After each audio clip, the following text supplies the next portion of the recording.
Hi, I'm John Maxwell. When the top companies in the world are looking for trainers, speakers, and coaches, there's one name that stands above the rest, and that's Maxwell Leadership. Our certified team members have gotten proven results for companies all over the globe, and our reputation, I'm proud to say, is second to none. Some of our members have risen to the top of their profession, including the one you're going to meet today. I proudly introduce you to my friend Bob Fabian Zinka. Welcome to the Leadership and Success Podcast with your host, Coach BZ, where we help you lead with purpose and succeed with impact. If you're ready to grow into the kind of leader others want to follow, this podcast is for you. If you're determined to elevate your success and leave a lasting legacy, this podcast is for you. As my mentor, Dr. John C. Maxwell reminds us, everything rises and falls on leadership. Our goal is simple: to inspire you, challenge you, and equip you with insights that can transform the trajectory of your leadership journey. Welcome aboard to another episode of the Leadership and Success Podcast with Coach BZ. Anytime that you train for something and you miss the mark, it's like, wow, I got to go back to the drawing board. And there are numerous instances where, my first year trying out for the SWAT team in FBI Los Angeles, I didn't make it. I missed a time or cutoff on a particular evolution and event, and had to wait a whole year to try out for that team again. So you have a year to sit within your failure. You have a year to sit within the fact that you didn't make something that you worked real hard to make. And so you got to train. Now you've seen a snapshot of what the test looks like. You've seen the test. You failed it the first time. Now you got to go back and figure out how to meet the mark on the test. And those can be difficult periods. You spend a year trying to make sure that you're doing all the things that you necessarily need to do in order to do better the next go around. And those are good life lessons, because not everything's going to pan out immediately the way that you plan on. And if you're lucky, you get an opportunity to not make those same mistakes over again. And I tell people time and again, especially people that I mentor, that, mistakes are going to happen. Failures are going to happen. The difference is what you learn from those and what you take from those experiences moving forward is the value of having gone through that experience. And if you can take a failure and turn it into something that you've learned from and ensure that you never make those mistakes again, or at least try very hard not to, then there's value in it. And you learn much more from mistakes any day of the week than you do positive things. I can't remember all the positive things that I've done, the accolades or the awards that I've gotten, but I definitely remember most of the things that stung really hard, where I missed the mark. All right, we have a very special guest on the Leadership and Success podcast today, and I am so excited about our guest, MK Palmore. But before I introduce him, like we do, as is our custom here, we like to start the show with what we call the moment of gratitude. This is where we take just a moment to be grateful for something every single time we met. Actually, I had an earlier episode, and for those who've been following this month, every single day this month, it's February, Black History Month in the US. So I've been grateful for Black history, for the contribution of African American, because I really believe that we've built this country and made America what it is today. And I highly recommend, as you are already aware, this great book, African American First. It's by John Porter, and she writes about famous, little known, and unsung triumph of Blacks in America. Highly recommend this book. Okay, now let me see if I can properly introduce our guest today. Today, we are going to be speaking with MK Palmore. He is a Marine, the few, the proud, the Marines. He's led Marines. He spent 22 years in the FBI, including executive leadership in the cyber branch. He has advised Fortune 500 companies as field CISO at Palo Alto Network. He served in the office of a CISO at Google Cloud, and today he advises boards and executive team through Apogee Global, helping close the gap between intent and execution. MK doesn't just talk about leadership. He has led in an environment where the stakes were real: national security, cyber threat, and boardroom accountability. So without any further ado, please help me welcome to the Leadership and Success Podcast, the one and only MK Palmore.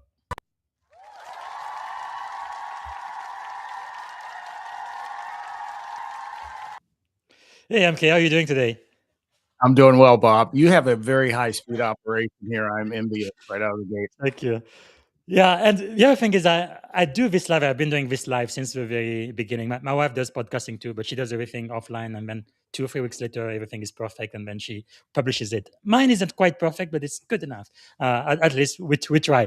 So really excited to have you. I know no, we've pretty much run around the same circles here in the Bay Area. You are definitely one of our most esteemed cybersecurity executive here, and you've contributed so much to the community.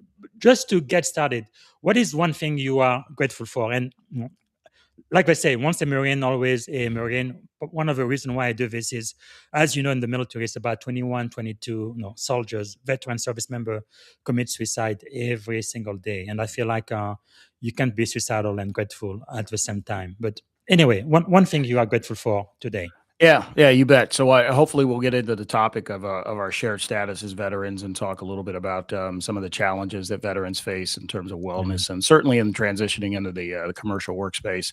One thing I'm grateful for, to be quite honest, I'm at the stage in my life where I've lost a lot of family members. Sorry to hear You're that. at that. I'm in my late 50s, and so this is a stage in life where you begin to lose family members. But I am thankful Mm. and grateful that I and all of my immediate family members, my wife and kids, are all healthy. If you don't have health, you don't have anything, man. So Sure. Yeah. definitely grateful for health. Thank you for sharing that. And that is so true. Sometimes when you're young, you feel like you're gonna live forever. Just get older, you'll find out, right? And what is something about you that most people may not know when they first meet you? Yeah. So interestingly enough, usually I have a background that shields what's behind me here in my home office, but you see the outlines of an acoustic drum kit. So I'm a Yeah, drummer. Yeah, most people don't know fantastic. that, and I've been drumming as a hobby since I was 5 years old. Wow, My dad was a professional musician, and so he put me behind a drum kit pretty early in life. In fact, I have the photos to prove it. that's pretty cool. But it's just a hobby that I've kept throughout most of my adult life as well. Well, I've been playing the piano since I was 7 years old because of my dad. He played the guitar. He made all of his boys learn to play the piano. How has music been a part of your life, or sustained you, inspired you, or just inspired you throughout? No, that's a great question because I am a true lover of music. I have Mm, very eclectic music taste. If folks were to see the playlist, the multiple playlists that I have through the various platforms, I think they would be confused in terms of the back and forth that I right. experience and what I love in music. Now, I absolutely love music. I am one of those people who gets an immediate boost through hearing music, especially for the first time, Right. music that resonates with me, whether that be a jazz Wow. fusion piece, whether it be something from the rap or hip hop world, Hmm. or UK grime, or whether it's classical. I'm really into movie soundtrack music. So folks like Hans Zimmer, anytime he puts out music like Cool. that, those things resonate with me, and I'm always listening to music almost 24/7. So it's definitely a Wow. part of my life, part of the backdrop. And I like most people, I have those moments in life that I can take myself back to nearly immediately just by hearing a particular song. Wow, that is so powerful. The power of music. Sometimes my wife thinks it's a little bit too much for me. Okay, but let me ask you this: what about heavy metal? Is that music that you understand? Yeah, I'm not into heavy metal, but I mean, I am into some aspects of the rock genre. So I mean, I probably eat Yeah. around the edges of it, and I maybe I Okay, get me close. too. Maybe Me I too. get close I with don't know. some bands, but It might not that be. particular genre. Yeah, it might be a black thing. I don't know, because me too. I love all kinds of music, because to me, it's really, I have to hear the professional, right? When the expert play, whether it is jazz, classical music, Yeah. no matter what it is. Like for this podcast, usually I play the kind of salsa samba sound. I love South American Mhm. music, but anyway, heavy metal is the only one. I guess there might be a couple of exceptions, but sometimes some of the guitar riffs are pretty good. But I just wish I would play it with a classical guitar, or anyway, enough about that. Now, I usually ask people late into the podcast, but since you're a musician, let me ask you now: is there maybe a song, a movie, or a book, or even a TV show that would be like your life's theme or anthem? Yeah, Love Supreme, John Coltrane. Coltrane, you It can go on with it Coltrane. it Yeah.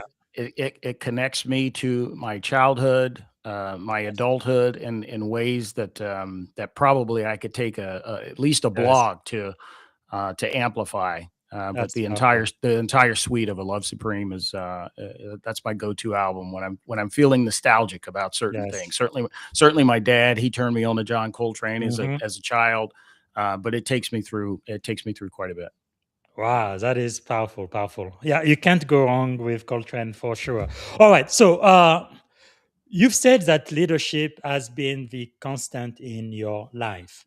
When did you first realize that leadership wasn't about authority but responsibility? Yeah, so that's an interesting question because I feel that those of us that have experienced the leadership discipline, I feel like we're constantly evolving. Hmm. At least if you're paying attention and you're reflective, you're constantly revolving as a leader. So the leader that I am today in my late 50s is not the leader that I was in the Marines Yeah. as a young 20-something-year-old as a first and second lieutenant, and certainly not as a captain. And I feel like I've gotten better over Yes. time, and again, that's through failure, through understanding that my perspective on leadership had to change based on some of the situations that I experienced. But I think that it wasn't until my time in the FBI, seeing the need to become much more of an influencer as it Hmm. relates to leadership, and that's been accentuated throughout the rest of my career as well. Yes. Becoming much more of an influencer rather than someone who dictates policy or dictates through a controlling manner how Hmm. things are supposed to happen. One, people are certainly more responsive with a much more influencing approach rather than authoritative. And if you are, in terms of how you carry yourself and the decisions that you make, if you have an authoritative tone, usually that authority kind of Yes. carries through. You don't have to act in an authoritative manner. But Hmm. if people have grown to trust your decision making and know that you're diligent about how you think through problems, and Yes. that you have people at the center of your decision making, usually you can develop yourself into that leader of influence rather than someone who dictates through position. Wow. Now, I knew that you were in the FBI and that you used to be a Marine officer, but what I didn't know is that you actually were a sailor as well until just last week. So when did you actually join the Navy? Yeah, so interesting. The service academies all have a program, and for the Naval Academy, it's the Naval Academy Prep School. Hmm. This is where the service academies say you have everything that we're looking for, but we think you might have trouble with our academic program, so we're going to send you to this 1 year program. Polish up your academics a little bit, mostly math and science Hmm. oriented, to help make sure that you're ready for the academic burden of this 4 year journey. So I was accepted to the Naval Academy Prep School out of high Wow. school. I also was accepted directly into West Point. Wow. I chose the Naval Academy Prep School because Annapolis was the only place that I ever wanted Yes. to go to college. And so Wow. as a part of that program, you're enlisted in the Navy for that 1 year of academic instruction, and they take you through the paces. And it's like a boot Wow. camp scenario in Hmm. Newport, Rhode Island. You get run around and you get yelled at and all that kind of stuff, and you Was figure that out at what it the means to be in the military. was that at You're the active. yeah? Oh, sorry, You're was it active. at You're active duty military, but it's you know that you're on understood? the lowest end of the spectrum of the Navy there. Yeah, so basically I met USM. Was that at the Naval War College in Naval War College, okay. NATC, Newport, Rhode Island. Yeah, yeah. My That's where I went for officer school. Yeah. Okay. yeah, Okay, I know exactly what you went for. So how old were you there? Maybe 17, 18? 18 years old. 18. Yep. Wow, that's amazing. All right. So your time as a Marine officer, you left when you were a captain. What did the Marine Corps teach you about leadership that still shapes your executive decisions today? Yeah, I mean, I have to credit the Marine Corps with laying the foundational pieces, certainly of everything that I think about leadership. We may get into it later, but I Mhm. ended up later on in my career writing a book for adolescents around the topic of leadership, and I used the Marine Corps' leadership traits as the core directional piece for how I would write to younger people about the Yes. subject of leadership. But the Marine Corps had a profound impact on my understanding of leadership and what it could accomplish Mm-hmm. under the right circumstances, and practicing leadership in a way that that ensures outcomes. Yes. But my one refrain from that is that I think, the military environment that you and I are so intimately familiar with, it's a little bit artificial because everybody there understands the rank structure, who's in Yes. charge. When orders come out of the mouths of officers to the Yeah. senior enlisted and then down to the junior enlisted, like, people typically do what they're supposed to do, and Mm-hmm. what they're told to do, and so that framework Or you did provides a court martial, of course. yeah, of course. So that framework provides a bit of a artificial infrastructure that allows you Mm-hmm. to, quite frankly, to practice leadership. Yes. It's not until you get in an environment where you don't have that fallback of the framework.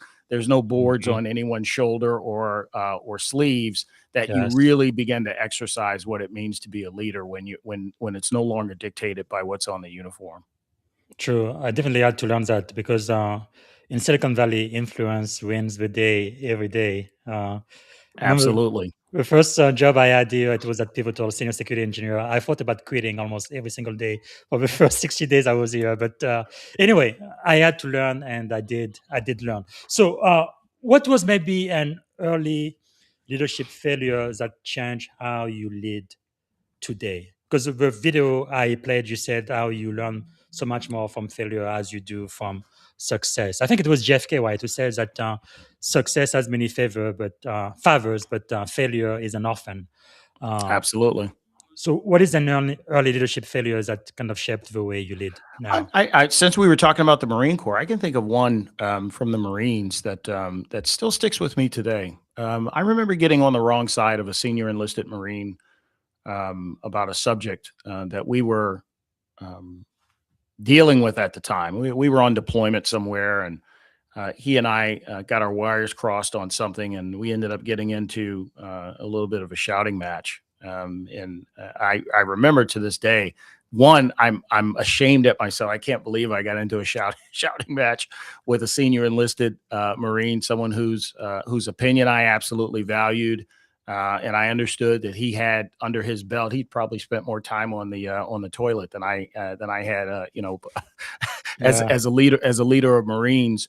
And there, I could have handled that very differently. Hmm. And to this day, I think, I'm often thinking about how we react to situations in the moment. Yes. And I know many of us come away from situations where we don't feel like we're our best selves, or that we acted in a way that that aligns with our thought process when it comes Hmm. to leadership. We always want to go back and retrace our steps on that and say, oh, if I Yes. could do that again, I would act in a different way. And what I learned is that I could have been absolutely right about whatever the situation is that we were in a yelling match Hmm. about, but I certainly handled that in an inappropriate fashion. And I learned from Yeah. that experience to take a moment, take a beat before you engage, Mm. even if your senses tell you that it's a fight or flight situation Yes. that requires you to engage in an amplified manner. You can always take a beat, take a breath, maybe even come back to the scenario or situation when you've had an opportunity to gather your thoughts, and then Mm. engage, because you can be much more intentional. You can actually be much more thoughtful in terms Mm. of your responses to people. And that thoughtfulness is something that I think is missing sometimes from these engagements Yes. that where there's friction. That is so simple but so powerful. Really, it's the difference between reaction and response. Right? You don't Mhm. react emotionally, but you actually create the space to come up with the logical and best response to Yeah. whatever you are facing. What do you think that's so difficult for people to do? Yeah. So one, I was a young leader when that scenario happened, and maybe there were a handful of recurrences of situations where, again, I probably could have handled them a lot differently. But I think that part of that is an immaturity. Hmm. That's a part of the growth process. So, I mean, I don't write it off completely as, hey, you're young, don't worry about it. But at the same Yes. time, leadership is an evolution. Hmm. You're continually evolving. You're continually having those experiences, and so you can attribute it to Yes. the fact that you're going to learn again through failing, through missteps, more so than you do from successes. Because the successes, people are just telling you were right about something. Yes. That's not what you tend to remember. What you tend to remember is when you got something wrong, especially if you were in the wrong, which I'm sure Yes. I have been in a situation or two. When you're in the wrong, it definitely gives you something to be reflective about and to think more intently about how you Yes. might approach that the next time. That is quite powerful. Okay, we have our first question from the audience. Daniel from Maitland, Florida, says, MK, this Black History Month, we are focused at Honor Mode Press on helping veterans move from executing plans to architecting the mission. What turned tech talent into trusted owners of risk? Yeah, that's a great question. Competency is what carries the day in the tech world, and I'm sure, Bob, you can probably Yes. amplify this. People rely heavily on competence in the tech space, and when they recognize that your competence, which is what should be part of your calling card, your virtual calling card should be a person of action, a person of competence. If someone turns to you or makes you a part of a project, they need to know that you're capable of doing and executing your role. And what happens in the tech space is that people become heavily reliant on people who've already been successful before. So if you've shown success, if you've shown competency, people tend to reward you with more opportunities to execute. And yeah, there's an initiation of trust that has to happen there. Maybe they're giving you the first opportunity to succeed, but you need to look at every opportunity that you're given as a chance to show how competent you are. And to show the skills that you're capable of bringing to the table. And so try as best you can to be successful in those types of opportunities that are presented to you. And that will evolve into the opportunity to be an owner, as the question indicated, of a risk profile. That is really powerful. Of course, in the Navy, we learn about the three C's of leadership, which I think we stole from the Army, but we talk about competence, character, and connection. What does character mean to you?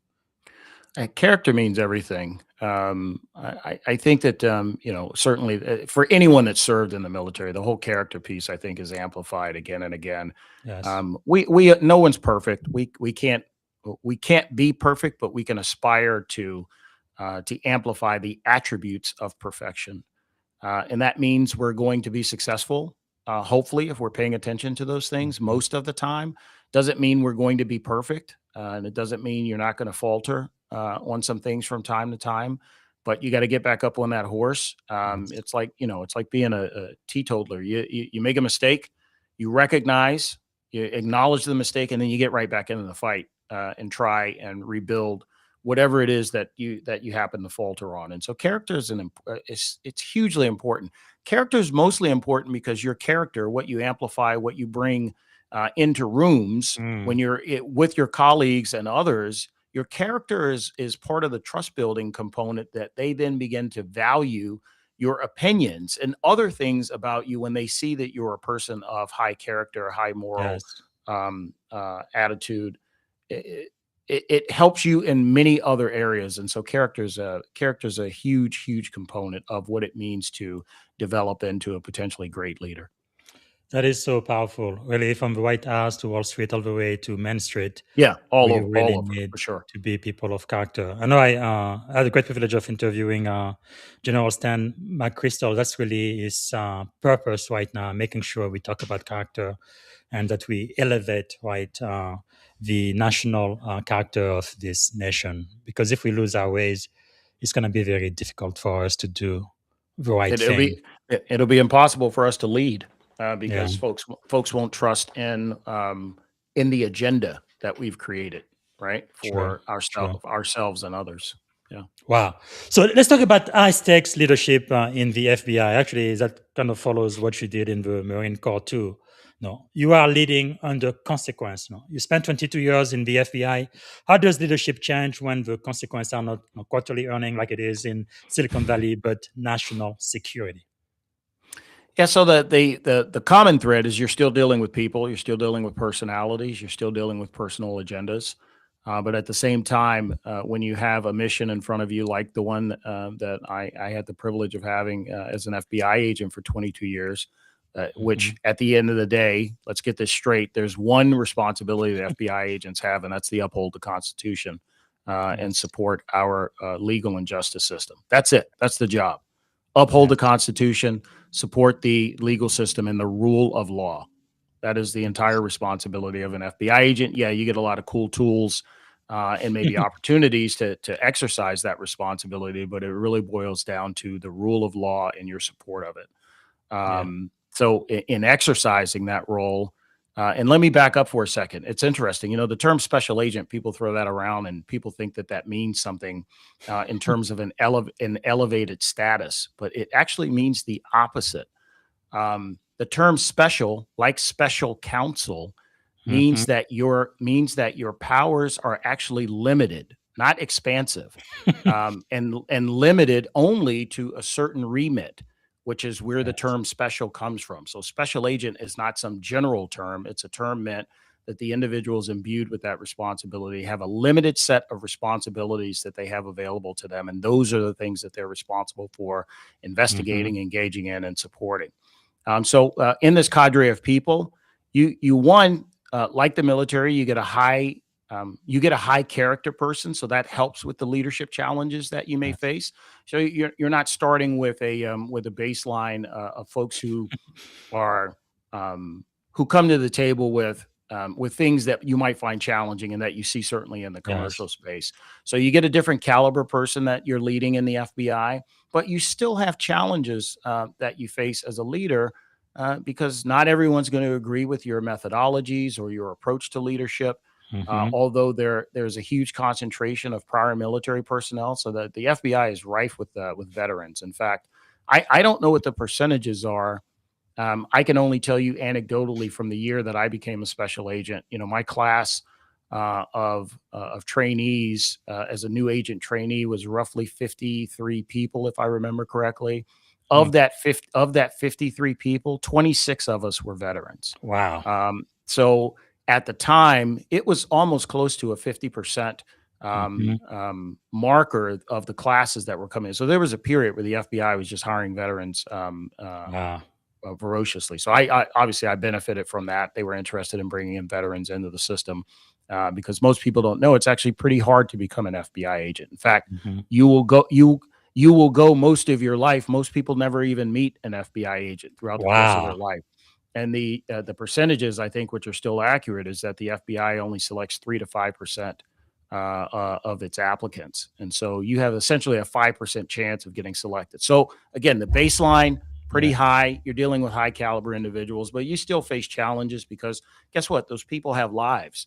They're all adults. Every FBI agent comes to the FBI as a second career. This is not something that you become. You don't become an FBI agent just graduating from college. So all of us came to the table with these prior careers. You had doctors, you had nurses, you had attorneys, you had CPAs. Certainly within the past 2 decades, there's an emphasis on technical and cybersecurity skills. You have people who were technologists in their prior life, maybe had done some time in Silicon Valley. They decide to become FBI agents. So we're pulling from a pretty high lever. There's also testing involved to become an agent, and the all-intrusive polygraph, which people have challenge getting through. High caliber people, but still challenges in terms of leading, and it's all the basic things. It is because you're dealing with people. People have to be at the center of it. You're dealing with people who have lives, and they bring their full selves, the difficulty of the lives they're leading, to the table day in and day out. There's marriages, there's kids, there's challenges that they face from a health standpoint, but yet and still we're expected throughout the course of our days and weeks and months and years with the Bureau to exercise our responsibilities. And so there's a little bit of give and take. It's a very, very demanding career because it is completely inclusive of the entirety of your life. You don't actually get to bifurcate any of your life from being an FBI agent. They become one and the same during the time that you're an agent, and it's actually quite burdensome. It's even more so. You are certainly familiar with this, having served in the military. You remember thinking, wow, in the military, I'm under an entirely different justice system with the USMC. I have these responsibilities in order to maintain my clearance.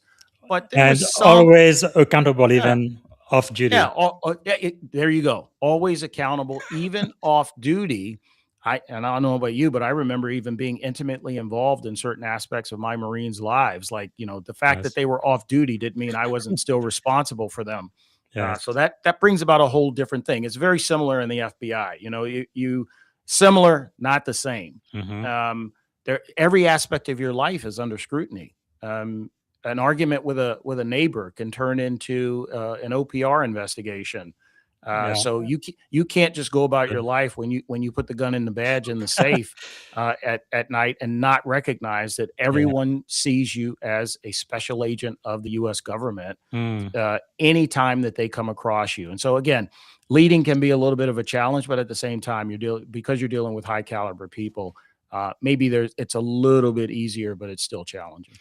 There's really a lot of parallel because you could definitely lose your clearance, and if you do, then you are no good to the Yep. There you go. organization Yeah. anymore. So the other thing I see parallel is the way we make decision with incomplete information and limited time. What framework have you used either in the Marine Corps or the FBI to make the best decision you could? So I'll string this actually through even a subject that I'm talking about in the cybersecurity space today. You Hmm. certainly are familiar with the idea of the OODA loop, Yeah. something that we're taught in military circles. Mhm. Observe, orient, decide, act. Yes. I don't think there's a framework that I've come across that has had such a resounding impact on me, only because it really resonates with me. Hmm. This idea that even though you don't probably take the steps and break them up in the fashion that the creator of that methodology did, we all go through those same steps. It's just a matter of how much information you're taking in, um, what you happen to be doing with that information. How do you summarize it? How do you then Hmm. synthesize it into who you are? Then what decisions you make, which is the determining factor. The decisions that you make Yes. are the determining factor in terms of what makes a difference in your life and what makes a difference in the life of the person on the left and right of you. And then the decision to actually act on that decision making process. This is something that we all go through. So I read that framework resonates with me, and it certainly I feel as though it's something that I do. Yes. Some of us do it a little bit faster than others. Take in Mhm. information, assess it, summarize it, synthesize it, and then we're ready to act.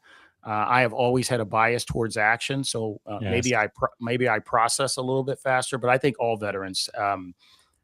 most veterans have a bias towards action because we Sure. feel a sense of urgency about actually accomplishing what it is that we're responsible for accomplishing, and we take that into our personal lives as well. Yes. And one more parallel between the FBI and the military is the way you build high effective team and kind of build that trust. And sometimes you have to do it pretty quickly, depending on the mission you have. So what process or framework do you use to build trust quickly with a brand new team? Yeah, I lean in and I offer trust first. Is the approach that I take. Some I think wait to see from their team members that Hmm. they can trust them. I take the opposite approach, which is I'm going to give you the benefit of the doubt. I'm going to assume that you're capable, you're competent. Yes. There's a reason that you're here and part of this team, and I'm going to give you the benefit of the doubt, and I'm going to lean in and let you do your thing, tweaking if I need to along the way. But I'm going to assume that you're capable of doing the job that you've been given and that you're responsible for doing Yes. until you prove otherwise. So I lean in first. I offer trust, and I think that's an excellent way to begin building. And Mm. more often than not, you're probably right to offer that trust first. Yes. But the minute you recognize that trust has been given and it's probably undeserved, then that's when you start to pay a little bit of extra attention to those individuals who maybe aren't as deserved of that level of trust that you inoculated them with. Yeah, and one good thing about your background, I believe, when you left the FBI, you went to Palo Alto Network first and then Google. So Fortune 100 tech company. Let's talk about that transition a little bit. Yeah. What surprised you most when you entered into the tech world after federal service? Only one thing, I won't even say surprised me, but it definitely hit home. One thing hit home, and it's the one thing I walk away with now as a business owner myself. Revenue is everything. I spent 32 years in the U.S. government. We talked about budgets Yes. only in reference to how much money we would have from year to year to do the things that we are normally responsible for doing. Maybe there were some down years and the budget would be reduced, and maybe you didn't get that extra trip or that extra training. But you never were worried from quarter to quarter whether Yes. or not you were exercising and doing the things you were supposed to be doing. For the U.S. government, it's a fiscal year. Mm-hmm. And you have 4 quarters to spend the money. If you don't spend it by quarter 4, there's usually a Yeah. rush to spend what you have so that you can get the Mm-hmm. same amount, if not more, Yeah. for the coming year. Completely different driver in the commercial and enterprise space. Yes. Quarter to quarter, your responsibilities are impacted by the company's performance from one quarter to the next. That was a little bit striking for me. It was something I had to get used to. But I certainly am used to it now. As you Yes. indicated, I spent time with two, one Fortune 5 company. I spent Yeah. time in the big leagues. I've seen what the impact of revenue has on people's actions, for sure. Yes. That is quite amazing. Let's talk about technology versus leadership. You've said, and I do agree, leadership, not technology, will determine whether an organization will fail or adapt. Can you expand that for us? Yeah, so I would push back a little bit on your use of the term versus. So Mm-hmm. technology is not an opposing force to leadership. Technology is a tool, just like it is in any other aspect of life. Technology can Yeah. be a tool of leadership. Maybe it helps you organize your thoughts. Maybe it helps you in a way that you're able to better synthesize information across the teams that you're operating. Mm-hmm. Analyze data points in order to extract value and understand where the team's doing well and maybe where the team needs some improvement. Yes. Technology is a tool. And I think that oftentimes we get wrapped around the idea of technology just being in existence for no reason. Like it's just technology is being built for technology's sake. No, Yeah. technology is being built because we have needs in our lives as humans where we think we want to be more efficient. We think we want to move faster. There are things that we want to accomplish, things that we want to understand. And so we build technology to help us. And so as leaders, I don't look at technology as necessarily something that works against leadership. I try and figure out how to use technology to make me a better leader in the human-centered scenarios Mm-hmm. that I happen to be engaged in. And so technology is a tool just like anything else. Just like during my career, with the FBI, the technology, to be quite honest, was not it was not at the highest level that it could have been, which is Mm-hmm. which is a problem across government. But at the same time, the technology is a tool, just like weapons are a tool, Yeah. firearms are a tool of the trade and law enforcement. And every other thing that you have available to you are tools that are supposed to enable your ability to do your job. So I look at technology as part of the toolkit that I use as a leader, even today, running Apogee. That is really, really good to know, because I think right here in Silicon Valley, sometimes we kind of get lost. So many security engineer and software developer, they really get into the cool toys they are producing and creating and all of the features, and they kind of forget about why in the world you are doing that. What's the big picture and the impact? Okay, you've advised a lot of boards. When you advise boards, what cyber risk conversation do you have? What do you focus on? What's important? What should be important to a board? Yeah. So, I mean, what's important to a board is understanding what risk any one potential adversarial avenue of approach or tactic may have against your particular enterprise. Part of the study of risk management, I think sometimes we forget risk management was brought to bear on problems and challenges because not every entity has unlimited resources to address its problems. Yes. And so you had to create a methodology that would allow an organization or an entity to assess the landscape, understand what risk are pertinent to them and their Mhm. operational capacity and capabilities, and then prioritize those risks that are pertinent to you so that you can then make better decisions about how to execute on your strategy as a Yes. business or entity. And so boards are uniquely interested They may not know exactly how to ask the questions, but what they're interested in is what's going to harm us, what should we be aware of, and how can you help us better avoid Yes. the traps that our competitors on our left and right are falling into, because that's the field of space that they care about. And those conversations require security executives like you and I see your CISSP manuals Yeah. behind you, requires us to adopt a different language than one that we maybe are used to. Hmm. Boards are not interested in going through the 8 domains of the CISSP Yes. exam in order to be able to understand the risk to the enterprise. Hmm. You've got to put it in business terms, and so I think part of the challenge for current day security stakeholders and leaders is learning that language of risk and risk management, and then Yes. being able to convey their technology gaps, vulnerabilities, and concerns in a way that will allow the board the quickest and possible, most efficient way to make a decision on supporting their efforts in terms of Yes. in enabling the enterprise. That is so powerful. Now, at Apogee Global, right, you really help kind of close the gap between intent and execution. Can you maybe share about some of the things that you do just at a high level to help executive do that? Apogee Global's tagline is we take organizations through the people, process, and technology and bring them to the next level.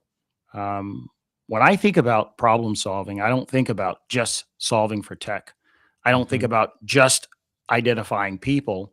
I think about people, process, and technology as an ecosystem that deserves to be looked at all together when you're trying to tackle problems or trying to go to the next level. So when I created Apogee Global, the idea was that I could take these experiences that I've had throughout the entirety of my career, serving in enterprise Hmm. space and serving in through the U.S. government, and come to the small to medium sized business market and bring that expertise with me. Now, Yes. I don't have all of this expertise in my own head. The idea here is to create a team. I call it a Hmm. pod. Create a pod that has the necessary expertise to help any one particular organization through the problem that they happen to be addressing at the moment and looking into the future.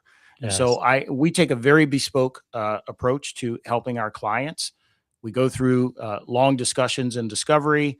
We try and make sure we understand exactly what problem it is that they're trying to solve, and then I go about the responsibility of building the team that's going to help them solve problems. Now, there are Mm. some stationary roles and positions that we have, like program managers, that will go from one engagement to the next. But Yes. one client may need help with security strategy or just at the strategy level. So there's governance, risk, and compliance. There's a lot of document creation. They want to Hmm. walk. They want to walk through the scenario of what they need to look like as a technology organization over the next 3 to 5 years. That's a different problem set than an organization coming to you and saying, hey, we want to get FedRAMP Hmm. approved, or we want to get CMMC approved. Can you Yes. help us go through that process? One is strategic, one is infinitely more tactical, requires a different level of expertise, and may require Yes. us to put together a team that's different in terms of component. And so I try and build teams helping out our fellow CISOs who are all sitting on the Hmm. bench. I don't know about you, but I'm seeing a lot of CISOs who are opening up their own individual practices. They want to do Yes. project based work. People are getting away from this idea of being a long term security stakeholder. And Hmm. quite frankly, even the folks who are still in those roles, I will tell you confidently that I have conversations with those folks. They're tired of the day in and day out. They want to do something that they can go in, have impact, project based, and then move on to something else. And that's the whole idea behind Apogee Yes. Global. I want to bring Mm. experts together to help our clients and organizations solve problems that they have. We want to bring value and impact, and then we want to move on to the next challenge.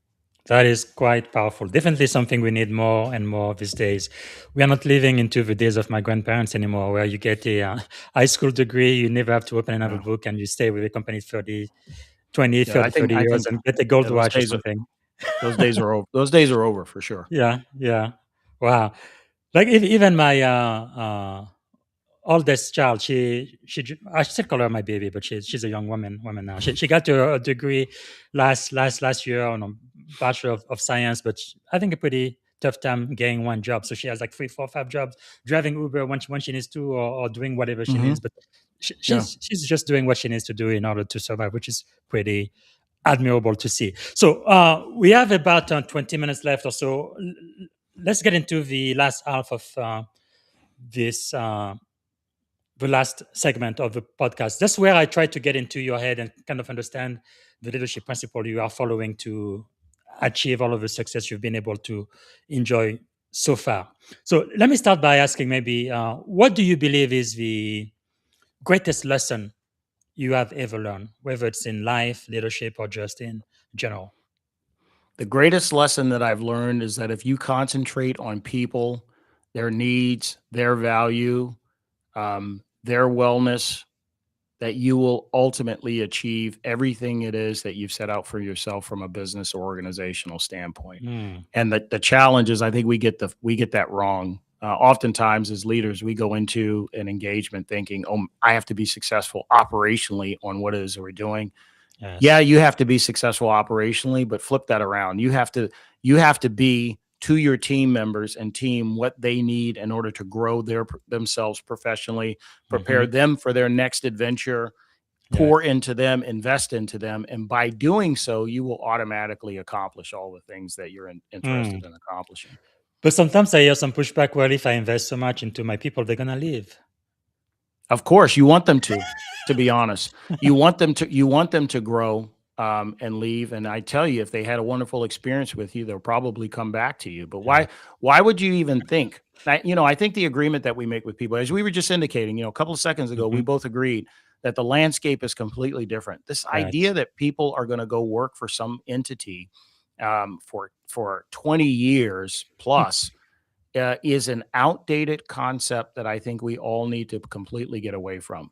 You have maybe 3 to 5 years with someone, and in that 3 to 5 years, you have a responsibility to help them grow because they will contribute to the enterprise in a way that's helpful to you in the enterprise outcomes. And then you should expect them to want to grow and move on. If you can't grow them internally, you should expect for them to move on, and you should be supportive, because that individual will remember that. That gives you cachet with that individual. That individual now carries you as part of their network, and they go into an engagement. There's probably an opportunity that they become aware of that they then bring back to you because you were so helpful in helping them grow. And I just think, we have to get into this mindset of getting people to where they want to be and need to be as individuals. And when you're doing that, you cannot go wrong. You absolutely cannot go wrong. Amen to that. That's definitely the mindset we should have. So, looking through your background, did very well in the Marine, the FBI, and now in tech, and now you have your own consulting firm. Why do you believe you've been so successful in some of the highest, most dynamic, and especially in the FBI, sometimes even dangerous environment? Why did you get so much success? Yeah, I think I've been successful for a couple of reasons. One, I had embedded in me as a child the idea that I could be a good leader. I was acknowledged both by my parents and others that were part of my circle through middle school, high school. I was always identified as someone who had leadership potential, and so I embraced that. I embraced the idea that I could be a leader in environments, that I could be someone for whom other people turn to for advice, for guidance, and that I could be part of an overall solution. And I think it's been hugely important for me because it gives me a perspective on myself that I've always had since being a child, of confidence around my capabilities and what it is that I bring to the table. And I think because of that, I've had great opportunities presented to me throughout my life where I've learned and then created a toolkit for myself that I take into every scenario, which is deep experience at learning and dealing with people. So I've been successful because my dad, my mom, again, teachers and others, especially in the high school years, basically turned to me and they're like, this kid's got something. And we're not going to be surprised when we see this guy be successful in life. Wow, that It's so it's is so so it's so powerful. important. It's so important to tell that to kids. Yes. Having somebody who believes in you. So powerful. All right. So, what are you learning these days? I know leaders are learners. I'm learning how to lead a business. This is new territory for me. Yes. I'm wearing multiple hats. I'm the IT guy. Uh, right now, I'm biz development. Although I just brought in a longtime friend and collaborator to help lead business operations. Yes. But for a long time, when you decide to become an entrepreneur, I think what you don't realize is how much time and effort it's going to take Mm-hmm. to get something off the ground. Finding people who understand your vision and who want to come Yes. along for the ride is difficult, especially. And you miss the mark a couple of times. Maybe you bring some folks on board, and then you realize they don't really understand the vision of what you're trying to Yeah. accomplish, and that acts as friction. Certainly not grease in the wheels. Mm-hmm. So what I am learning right now is all the things that it takes to get a successful operation off the ground. And it is, in addition to the MBA that I have, it's the best business education that I could have as an adult for sure. Powerful. Well, God bless you. I know we need more and more businesses like yours, especially here in Silicon Valley. It's incredible. So, if you could choose three people to have dinner with, they could be alive, dead, or even fictitious characters. Who would you choose and why? Three people. Mm-hmm. So first of all, Barack Obama. I can't. He's my guy. I Yeah, can't. right over there. Yeah. Uh, Barack Obama. You, What you, he was you don't able have to. to say why for that one. Next. Yeah. Okay. All right. Um, I would say Nelson Mandela. Yeah. Yeah. Madiba. You don't have to say why either. Next. Then maybe Dr. King. MLK. Okay. Okay. And I We, we feel can just I know. end. We can end the interview right now. This is that powerful. Powerful. Yes. Yeah, I mean the reasons why should be clear to folks, but Yes. yeah, there's definitely reasons, especially with Nelson Mandela and Dr. King. I got lots of questions for them. Yes. Yes. Man, they've literally changed the world by the way they led. Uh, Incredible. Okay. So, what have you read that we should read as well? Any books you would recommend outside of your Yeah, own? I was just commenting to you about that before we got online. I just finished a book called "We Are the Bad Guys" Hmm. by another Naval Academy graduate, and I was, That's I'm at intriguing. I'm at this stage where I'm trying to open my mind to digest as much information as I can. I'll tell you why I Mhm. read why I read the book. I am a student of history. Yes. I've always been fascinated by history. I think it's history. I think, in fact, that got me interested in a life of service. Hmm. Um, and I'm at the stage in life, like many of us are, where I probably have to recognize that I don't have the full story on much of the history that I have adopted, both Yes. for myself. And so I want to better understand that history, and anything that Hmm. I can read that gives me an alternative perspective, or I should say, an additional perspective to have about world events, the Yes. history of the world. I'm interested in sort of understanding that, because more knowledge is power to me. The more you know, the better you are in terms of making decisions. Wow, that is really powerful. So we are the bad guys. This is by Michael Lester, right? You got it. Yeah. You got it. Wow, that is powerful. I will make sure to add it to our digital bookshelf. We have over Yeah, 300 check it books out. now. Yeah, that is Yeah, check it powerful. out. Okay, so if you had one and only one day to live, right? What would you have liked your final contribution to be?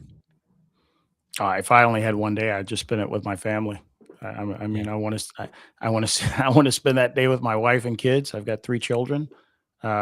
I tell people that I've been blown away by life three times. I remember the dates and times that happened, and only those three times. Yes. Those are the people that I would want to spend that day with. And if I could do that, Wow. I'd be pretty satisfied. So, if you had a magic wand and you could solve any problem at all, what is the one problem you'd like to solve first thing tomorrow morning? Global conflict. I Yeah. think I'm really, again, as part of my pursuit being a history buff, I really want to understand why there's so much global conflict around the world. And to all of us who have served, I know that many of us come out on the other end of that, wondering why these conflicts happen, what contributes to them, why lives are sometimes unnecessarily lost. There have been whole generations of men and women that have been lost to conflict over the course of time. Yeah. And I think I'm on a life's mission to really understand why that conflict happens, Powerful. or why it evolves to the stage where people feel as though kinetic action is the only way to resolve it. Answers. Yeah. Powerful. Okay, if you had the ear of every aspiring military, federal, or tech leader in America right now for like 60 seconds, what would you tell them to do tomorrow morning? I tell them to lean into efficiencies like AI that will help productivity. Of course, do it safely and securely. But it's high time that our government, I think, took a leading stance in terms of technology adoption Yeah. rather than a lagging stance. What about those who are afraid AI is going to take away their jobs? There are some realities that we need to face, and as long as we're having conversations about the reality of that, I think we can plan. If we're being agnostic to it as if it's not going to happen, then I think we're not being honest to, Sure. or we're not being honest about what everyone is seeing right now. Yes, there are going to be some jobs that are lost due to this onslaught of AI. There are things that you can do today that you could not do a year ago, and it doesn't require you to hire a team of people to do it. I'm sorry, that's revolutionary. We need to get used to that idea, and you need to get in front of it and figure out how to use it to your advantage. That's what's going to better posture you for what's coming. That's powerful. So for the young people like Gen Z, they are in college, sophomore or senior. What would you advise them to do right now to be better prepared for this AI-enabled world? Yeah, I'm actually surprised. If you pay attention to the influencer platforms, you would think that every person of that age is leaning into this technology, and I don't think that's the case. My advice to them would be to lean into this technology and learn how to use it to do the things that you want to do. Because I don't think everyone's doing it as much as everyone thinks. There are certainly groups that are, for the entrepreneurs and business owners and folks who are leaning into this, but I'm surprised it's not much more part of young people's sort of toolkit, if you will, for identifying how to solve their life's problems or challenges. Definitely technology. Okay, so we are getting toward the end of the podcast. I think we have about 5 minutes left. And that's when I ask, what can we do to add value back to you? Yeah, connect with me on LinkedIn. I'm a prolific user of LinkedIn. I do a lot of posting and publishing on LinkedIn, a newsletter, and certainly weekly insights on what we're doing at Apogee Global. So connecting on LinkedIn is probably the best way. And of course, we have a business website that you're free to go to at apogeeglobalrms.io. That's the company website. My goal is to be fairly disruptive and supportive at the same time of the SMB space as it relates to enterprise risk advisory. I'm trying to do this in a way that's different from the way most have approached this historically. And again, I'm trying to bring experts to the table to help SMBs solve the problems that they're facing, because they may not have the deep pockets that the large scale enterprises have, but they have the same problems just at a different scale. Very good. And that's Apogee Global RMS. Yeah, I think this is really, really needed, especially for small and medium-sized businesses in this area. Thank you for doing that. Okay. Is there maybe a question I should have asked you I didn't get a chance to ask? No, this has been I think, a good wide-ranging interview. I appreciate the things that you mentioned at the top of the interview. I hope folks were paying attention to, especially the comment from, it looks like a shared mentor, if you will, in John Maxwell. I am a firm believer in that statement that everything rises and falls on leadership. Everything. It is one of the most prolific leadership statements I think that's ever been made. I think people probably don't embrace it as much as they should. But if Yes. you have a problem in business that you are tackling, it's probably not just a technology problem. In all likelihood, you might have a leadership challenge on your hands that you need to Yeah. solve as well. Because technology is nothing but a tool. People need to Correct. be reminded of that. All right. In that case, let me ask you this, probably the most important question. If you could go back and give a piece of advice to your 17-year-old self, standing at the edge of this incredible career you've had in the military, the FBI, and now high tech, what would you say to 17-year-old MK? I'd say just trust the process. I'm a pretty long-term planner. So Yes. everything that has evolved for me has been diligently planned and scoped out. And I had to understand that I was always playing the long game. So I would just say trust the process. Wow, powerful. Okay, the last couple of minutes, let's do a lightning round. So don't take too long to think. First thing that comes to your mind, one word that defines great leadership. Integrity. Okay, morning routine or practice that keeps you grounded. Coffee drinking. Book or quotes that change your life. Everything rises and falls on leadership. Okay. Maxwell says that. Who inspired you the most today? That's a good question. Because I'm desperate for inspiration at the moment. I don't have a good answer for that. Okay, that's okay. Okay, a leadership habit you refuse to compromise on. A leadership habit, Mhm. a full transparency. Okay. I think it's the only way to really solve problems. What's a question every leader should ask frequently? Is there something that I'm doing? Is there something I can do to unblock an obstacle for you so that you can be successful? Man, it's really being a servant leader. Powerful. Okay, what did you want to do when you were a kid? I wanted to be an astronaut. Astronaut. Okay, that didn't work out quite well. Okay, what are 3 adjectives describing you as a child? Serious. 2 more. Serious, grounded, 1 more. and focused. Okay, what about as an adult? I think it's going to same. be the same. Yeah, I thought so. Serious, grounded, and Pretty focused. consistent. Okay, I always like to live with something optimistic. So, what is something you are feeling optimistic about these days? I have to be optimistic about my children and their ability to succeed in life. That's sort Yes. of the last phase for my wife and I, right? To see the success of your children, so you pour into them as a family in an effort to propel them out into the world. And so, as I maintain my health, my only wish is to see them be successful. That's the entirety of what this phase of my life is about. I say I like to end on a optimistic note, positive note. However, I feel like as American, this might be the first generation where our kids don't feel like they're going to do better than their parents. I don't think I say Yeah, that in American. I've heard that before as well. I'm not so sure I buy into that just yet. Really? Because it looks like I yeah. was able to live an American dream, buy a house and all of that, but my kids right now, there is no way they're going to be able to afford a house in Silicon Valley. Well, they just have to figure out a way to navigate all of the things that they have a different experience than the experience you and I had, and they have to figure out how to navigate that. And I think that there are wins to be had in this environment that's evolving. They just have to figure out what that looks like for them. I love the mindset. Okay, very last question, and thank you so much for your time. What is one word that represents our shared experience on this podcast today? Veteran.